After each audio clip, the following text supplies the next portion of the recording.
Reflection of light. तो reflection of light हम देखते हैं कि क्या है। अगर मैं यहाँ पर एक डायग्राम बनाऊँ जल्दी जल्दी, है तो वही चीज़ हम सबने पढ़ रखा है कि जब रे जो है वो आती है हम तक और वापस चली जाती है, ठीक है। अगर कोई सरफेस मिल जाए, ये रे आ गई, ये रे चली गई, ठीक है। तो इसके बीच में मैंने एक नॉर्मल भी डाल दिया, अरे तो नॉर्मल भी डाल दिया। तो ये इंसिडेंट रे है, ये रिफ्लेक्टेड रे है, और ये मैंने नॉर्मल डाला है। तो ये एक पॉलिश सरफेस। तो ये है कि लाइट जब किसी चीज़ पर पड़ती है, शाइनी स्मूथ सरफेस पे पड़ती है जो कि एक तरफ से पॉलिश्ड हो, तो वो बाउंस बैक कर जाती है अपने प्रीवियस मीडियम में, वापस ही लौट जाती है प्रीवियस पाथ की तरफ ही। तो इसी को हम कहते हैं रिफ्लेक्शन ऑफ लाइट। और ये हम सब ने पढ़ रखा है, इसमें मैं कुछ नया तो ऐड करने वाला हूँ नहीं, ठीक है। तो इसी को हम कहते हैं रिफ्लेक्शन ऑफ लाइट, ठीक है। अब रिफ्लेक्शन ऑफ लाइट के कुछ लॉज भी हैं। ये तो समझ में आ गया ना कि लाइट इधर से आई, यहाँ पर एक सोर्स है, ये सोर्स है और इसने लाइट दिया है, और ये रे आ रही है इधर से और ये जा रही है। इसी को हम कहते हैं रिफ्लेक्शन। रिफ्लेक्शन दो तरह के हो सकते हैं, एक हो सकता है रेगुलर, और ये बच्चों वाली चीज़ें हैं वैसे तो, लेकिन आपको पता होना चाहिए, और एक होता है इरेगुलर। रेगुलर हम पढ़ते हैं, इरेगुलर हम नहीं पढ़ते हैं, क्योंकि पढ़ के कोई फ़ायदा नहीं है, कोई लॉ काम नहीं करता वहाँ पे। क्या बता रहा हूँ, मान लो कि एक ऐसा सरफेस है ऐसे, और इस पर कोई रे ऐसे फॉल कर गई, तो ये चलो ठीक हो जाएगा। लेकिन व्हाट अबाउट दिस इवेंट, जब ये ऐसे गिरेगी ऐसे, अब ये किधर जाएगी, अब ये इधर ही चली जाएगी। समझ में आ रही बात। तो यहाँ पर जो है ये लॉ ऑफ रिफ्लेक्शंस को फॉलो नहीं करते हैं, ये किधर भी जा सकते हैं, अनप्रेडिक्टेबल है, इसीलिए हम इसके बारे में पढ़ाई नहीं करते। हम किसके बारे में पढ़ाई करते हैं, सर हम तो पढ़ाई करते ही नहीं। अरे नहीं रे, मैं वो नहीं कह रहा हूँ, वो तो मैं जानता ही हूँ, लेकिन मैं कहता हूँ कि हम रेगुलर रिफ्लेक्शन के बारे में बात कर रहे हैं यहाँ पर, जिसमें हम लॉज लगा सकते हैं, जिसमें हम कुछ प्रेडिक्टेबिलिटी ला सकते हैं कि हाँ ये ऐसा ही होगा, ठीक है। चलिए देखते हैं क्या है लॉज। इसको मैं थोड़ा छोटा कर लूँ,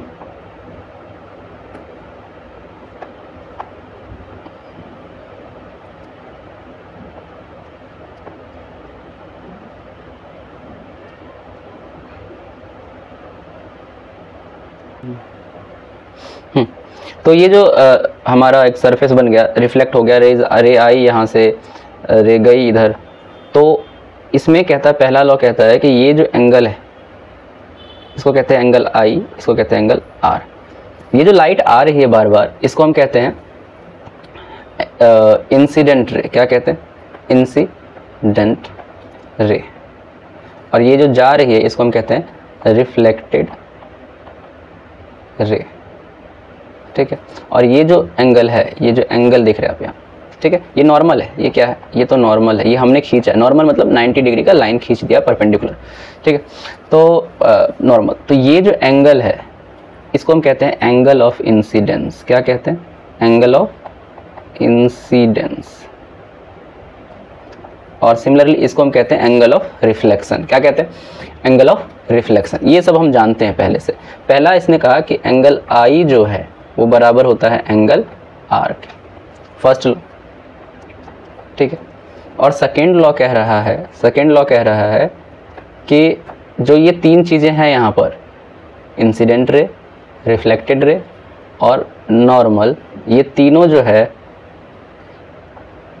है वो एक ही प्लेन में होगा, एक ही प्लेन में होगा, ठीक है। ये हमारा, ये x है, ये y है और ये हमारा z है। ये तीन डायरेक्शन होते हैं, है ना। तो एक प्लेन का मतलब क्या है, अगर आप ऐसे एग्जांपल के लो तो अपना दो पेन को ऐसे रख लेना। मैं ऑफलाइन में जब पढ़ाता हूँ तो मैं ऐसे ही करता हूँ। एक पेन को ऐसे रखो और ये मान लो इस पर, तो ये एक उंगली है ऐसे, ये x डायरेक्शन है हमारा और ये y डायरेक्शन। तो जब मैं इस पे किसी चीज़ को रखूँ, जैसे पेज को रख लूँगा, तो ये पेज इस पर टिक जाएगा ना, तो ये एक प्लेन है ये, ठीक है। This is X Y plane, can be anything else. और दूसरा एक और पेन जो है आप इसमें घुसा के ऐसे ऊपर कर लेना, तो ऐसे जब करोगे तो आप उस पर भी एक रख पाओ, तो वो भी एक प्लेन है, ठीक है। प्लेन मतलब सीधा सरफेस। तो जब वो हमारा सरफेस, देखो ये एक्स प्लेन है, ये वाई, क्या सिर्फ एक्स प्लेन पे कोई चीज़ को रख सकते, किसी पेज को रख सकते हैं? रख भी सकते हैं, लेकिन बैलेंस करना थोड़ा मुश्किल है। तो इसलिए हम ये 2D है ना, एक्स प्लेन वाई प्लेन, तो इस पर हम रखेंगे। जैसे मान लो ये मेरा पेज है, तो इस पर आराम से ये टिक पाएगा।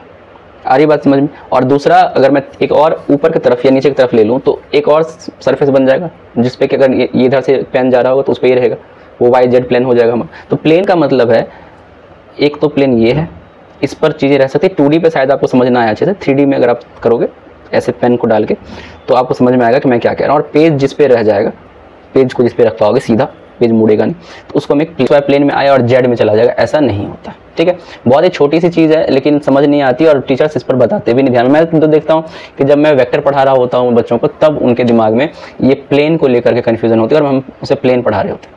ठीक है, तो दोनों हम रूल समझ चुके हैं कि तीनों चीज़ें जो थी सेम प्लेन पे होती है। सेम कितना, तो बच्चों ने मुझे ये कहा कि सेम पॉइंट है सर, सेम पॉइंट है, नहीं रे वो सेम पॉइंट नहीं है, वो सेम क्या है, सेम प्लेन है। अब आते हैं, देखते हैं कि नेक्स्ट टॉपिक, हमने ये दोनों टॉपिक कर लिया अभी। यहाँ पे लिखा हुआ the angle of incidence is equal to the angle of reflection. Basically ये बात क्या है, ये बात वही है कि एंगल आई और एंगल आर ये दोनों बराबर है। ठीक है, फिर ना हम थोड़ा सा यहाँ से रेफरेंस भी लेते जाएंगे ताकि आपको समझ में आए कि हाँ टॉपिक्स क्लियर होती जा रही। तो दिस इज डन। दूसरा है वही कि the incident ray, the normal and to the mirror and the point of incidence, सब जो है सेम प्लेन पे है, सेम प्लेन। तो ये भी हो गया हमारा, तो ये भी खत्म हो गया। ठीक है,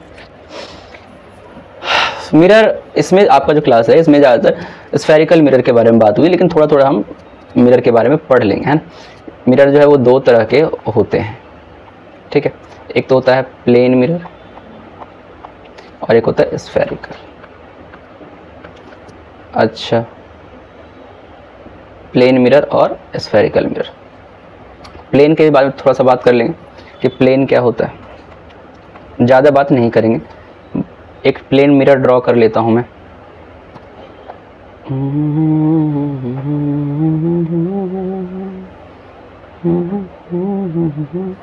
तो ये प्लेन मिरर बन गया और यहाँ पर एक बना देता हूँ मैं कुछ अच्छा सा।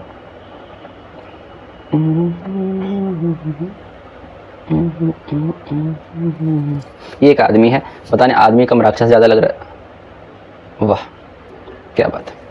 तो ये बना दिया मैंने, ये एक प्लेन मिरर के सामने खड़ा है और एक सेकंड के लिए मैं इसको थोड़ा मिटा देता हूँ। तो इसका जो इमेज है वो इस तरफ बनता है कुछ, और वो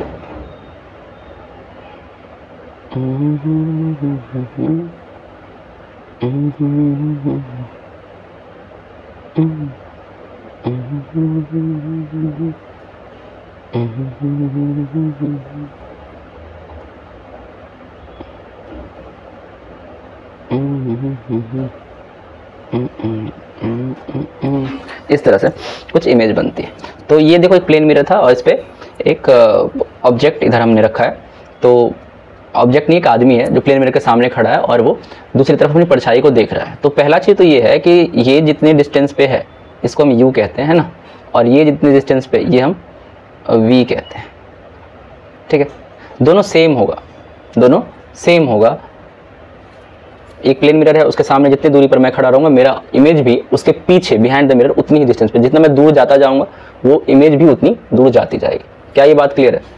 ठीक है। दूसरा क्या है कि जितनी स्पीड से मैं आगे की तरफ बढ़ूंगा उतनी ही स्पीड से ये आगे की तरफ बढ़े। ये क्वेश्चन आता है, ये बोर्ड में भी आया हुआ है और स्कूल एग्जाम्स में आता ही है। अब किसी बुक में भी शायद ये मैंने देखा कि एक आदमी है या एक बच्चा है जो यू स्पीड से मिरर की तरफ आ रहा है, तो इसके रिस्पेक्ट में ये उसकी इमेज कितनी स्पीड से आएगी। या फिर ऐसा कि ना ये डी डिस्टेंस पे खड़ा है, डी डिस्टेंस पे खड़ा है मिरर से, तो इमेज और ऑब्जेक्ट के बीच में डिस्टेंस कितना होगा। तो ये डी डिस्टेंस है और ये डी डिस्टेंस है, तो 2D हो जाएगा। समझ में आ रही बात? तो ये कॉन्सेप्ट है। और इसमें क्या कि यू स्पीड से आ रही है, तो ये कितनी स्पीड से आएगा। मैंने क्या कहा, ये यू स्पीड से आ रहा है तो उससे वो भी सेम स्पीड से आएगा, वो भी यू स्पीड से आएगा।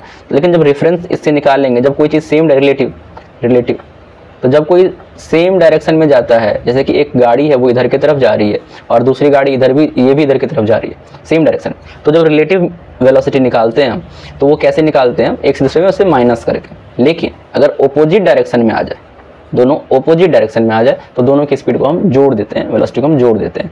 तो अगर कहेगा कि रिलेटिव वेलोसिटी ऑफ इमेज, ठीक है, एंड ऑब्जेक्ट, तो हम दोनों को जोड़ेंगे, जो कि u प्लस u हो जाएगा 2u। समझ में आ रही बात? ये क्वेश्चंस कुछ बनते हैं इससे, ठीक है। चलो अब आते हैं कुछ और चीज़ों पे। इसको मैं मिटा दूं, थोड़ा या छोटा कर दूं। लेटरल इन्वर्जन,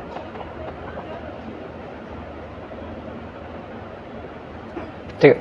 लेटरल इन्वर्जन क्या होता है कि व्हेन, इसका मैं कलर चेंज कर लेता हूँ, आंसर लिख देता हूँ। व्हेन द राइट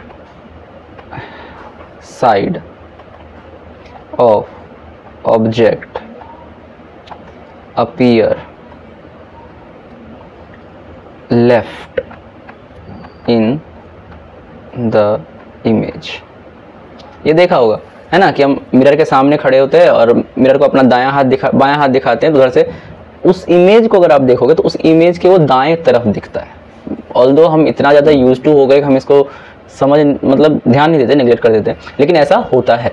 आप कभी कभी जब नया फ़ोन लेके आते हैं उसमें सेल्फी खींचते तो वो कितना उल्टा सा हो जाता है, अजीब सा, ऐसे हमारा मुंह ऐसा हो जाता है, समझ लेते हैं, तो वो होता है। फिर हम उसमें मिररिंग वाला कुछ फंक्शन होता है वो ऑन करते हैं, तो उसी को हम कहते हैं लेटरल इन्वर्जन, कि हमारा जो दायां साइड होता है वो उसके बाएं साइड हो जाता है, तो उसको हम कहते हैं लेटरल इन्वर्जन। यहाँ से क्वेश्चन 10th में आ भी सकते, नहीं भी आ सकते, और बच्चों का सवाल है। और एक दो और चीज़ें, मल्टीपल इमेज फॉर्मेशन, कैलिडोस्कोप, तो वो भी हम यहाँ पर नहीं देखेंगे। हमने जो भी इंपॉर्टेंट चीज़ें थी वो हमने कर ली प्लेन मिरर को लेकर के, ठीक है। तो मैं इस पूरे को ही अब छोटा कर देता हूँ, सॉरी माय बैड।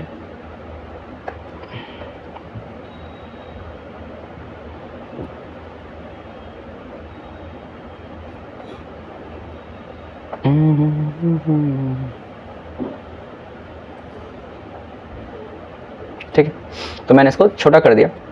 अब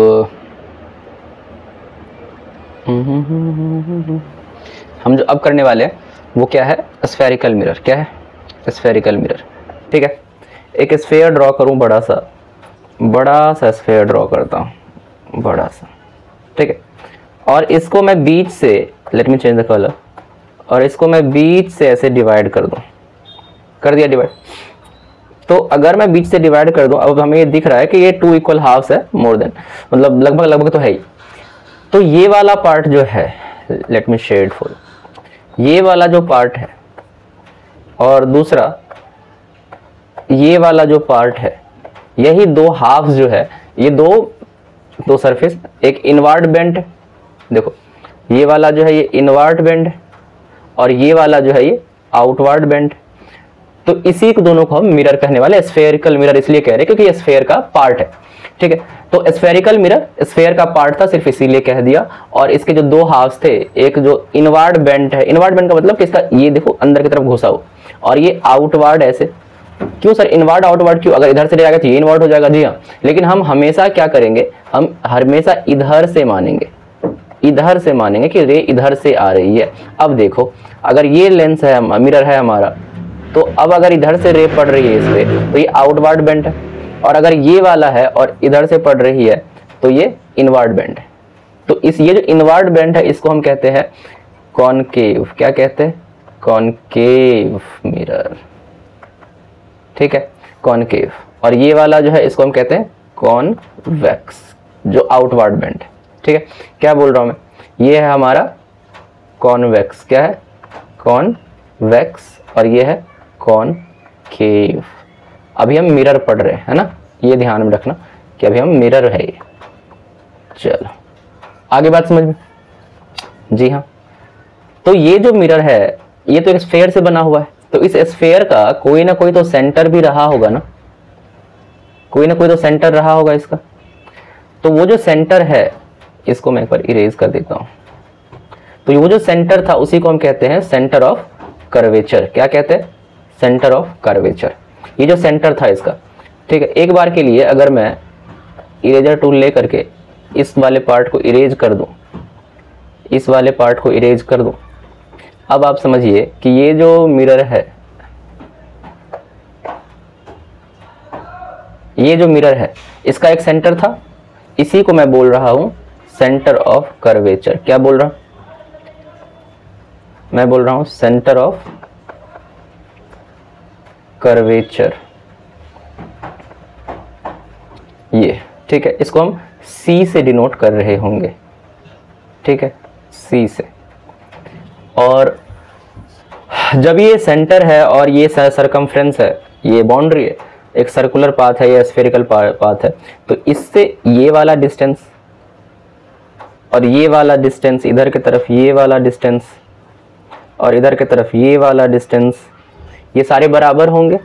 और इसी को हम क्या कहते हैं? इसी को हम कहते हैं रेडियस। क्या कहते हैं? रेडियस।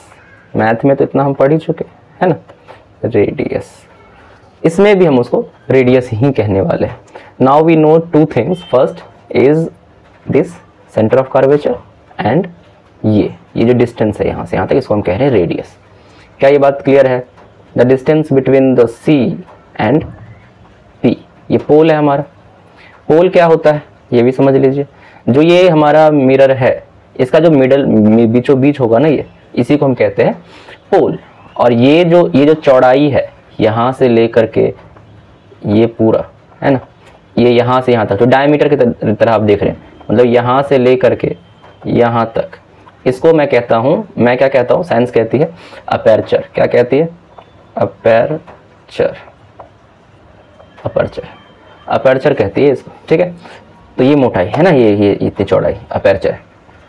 चलिए, तो हमने बहुत सारी चीज़ें देख ली। पहला तो हमने ये देख लिया कि सेंटर ऑफ कर्वेचर क्या होता है, फिर हमने देख लिया कि रेडियस क्या होता है, फिर हमने देख लिया कि पोल क्या है जो मिड पॉइंट होता है मिरर पे, फिर हमने देखा अपर्चर क्या होता है। चलिए, इतना कुछ हम क्लियर कर चुके हैं, बहुत बढ़िया। इसको मैं अभी फिर थोड़ा सा छोटा कर लेता हूँ।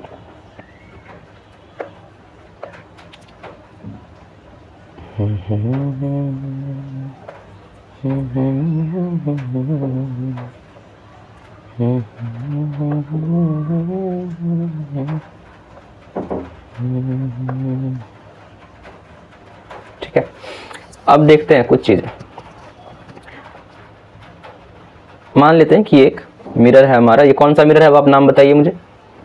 क्या कह रहे हो? Convex, plane, concave? क्या है? कॉनकेव मिरर है ये, कॉनकेव मिरर है ये,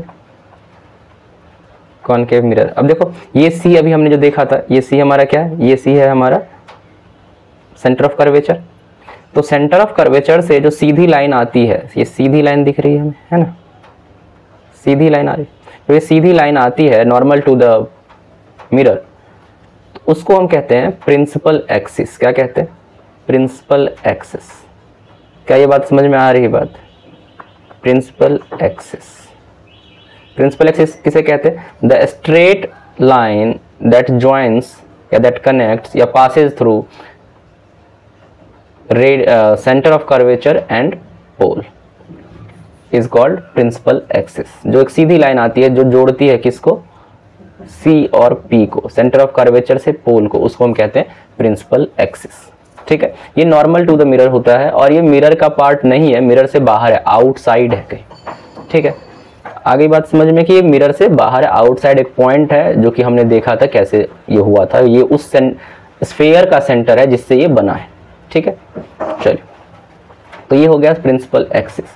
इस दोनों के बीच के डिस्टेंस को मैंने पहले ही बता दिया आपको कि इसे हम कहते हैं रेडियस R। ठीक है, और ये जो MN है इसको मैं बता चुका हूँ कि इसको हम कहते हैं अपर्चर। ठीक है, और ये वाला जो पार्ट है इसको मैं बता चुका हूँ कि इसे पोल कहते हैं, ये मिड पॉइंट होता है।